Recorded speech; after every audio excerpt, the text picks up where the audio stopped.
Today's World Watch is sponsored by Summit Ministries. Experience a summer of growth, form lifelong friendships, and confidently engage culture. Good morning. It's Thursday, March 3rd. So good to have you checking in on Top Story today. Don't forget to like and subscribe below.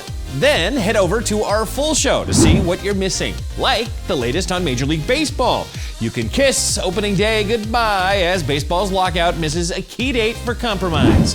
And we'll show you what happens when two galaxies collide. Now, this is Top Story. President Biden's Supreme Court nominee began making her rounds on Capitol Hill yesterday. Ketanji Brown Jackson is meeting with top Republican and Democrat senators ahead of her confirmation hearings.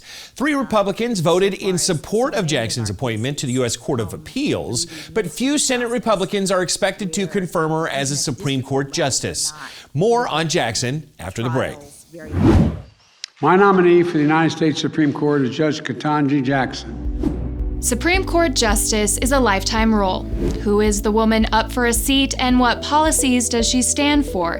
Ketanji Brown Jackson was born Ketanji Onyeka Brown in 1970 in the city where she currently sits on the appellate court, Washington, D.C. Her family soon after moved to Florida, where Jackson grew up. She graduated from Miami Palmetto High School, where she was student body president. Jackson wrote in her yearbook she wanted to go into law and eventually have a judicial appointment.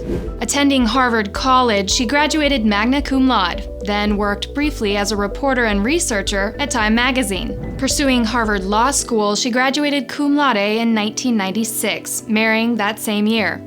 Jackson held a variety of legal jobs over the next 17 years, clerkships, notably one with Justice Breyer, work at law firms, and 2 stints on the Sentencing Commission. Jackson also served 2 years as a public defender. Thurgood Marshall was the last SCOTUS judge having significant experience with criminal defendants. Jackson became a federal judge in 2013 when then-President Obama appointed her to the D.C. District Court.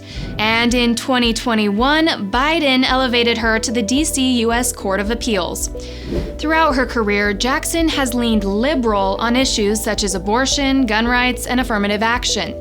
Touted as apolitical by Biden and most media, focus has largely been on the historic nature of her appointment. If confirmed, Jackson would be the first Black woman on the Supreme Court. Some say Jackson replacing Breyer would just swap one left-leaning justice for another, but it's not that simple. Jackson could have decades on the court. At 51, she'd be the second youngest justice ever, after Amy Coney Barrett, and some view her stances as more radical compared to the often pragmatic Justice Breyer. A big concern for Republicans is that she's been backed by pro-abortion groups such as NARAL and Planned Parenthood. Jackson has never had to rule on an abortion case, nor made her views on Roe v. Wade explicit. But Biden did promise only to appoint a justice who supported the right to end an unborn baby's life.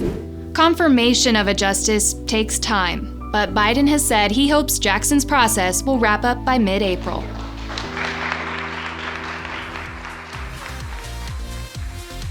Make sure to check out the full site at worldwatch.news. You can try out the show free for a month. Well, thanks for watching, everybody. I'm the Big Bash. Remember, whatever the news, the purpose of the Lord will stand.